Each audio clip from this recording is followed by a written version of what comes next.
Estamos aqui com o Christian, que é de Curitiba. Eu estive aqui em 97, se não me engano, né? Mas era lá no centro ainda, a fábrica era bem menor, né?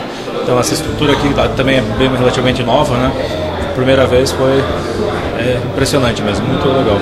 Eu achei muito interessante, principalmente a parte de pesquisa e desenvolvimento, né? Onde são aplicadas ferramentas muito modernas de planejamento de produto, né, de concepção de produto.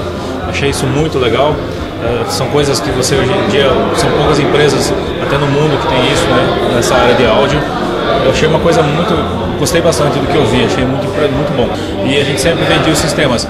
Esses novos sistemas que estão desenvolvendo, eles vêm agregar mais ainda, né, a marca, um valor que já tinha, de certa forma, mas ainda havia uma lacuna, como eles mesmos disseram. Eles estão migrando para uma plataforma, né, um perfil de produto muito superior hoje em dia, que está, né, uma coisa até pensando em nível internacional, e ainda continua. A Ataque continua ainda, né, digamos, na linha de frente do áudio no Brasil.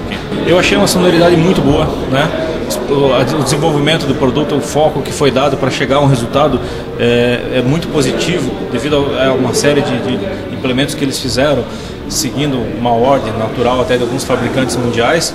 Então a sonoridade realmente é muito surpreendente, a resposta de fase e frequência é muito plana.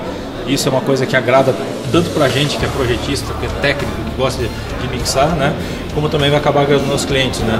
E ainda conseguiram fazer isso, que segundo eles vai ter um custo muito vantajoso, né, ainda vai ser um produto acessível.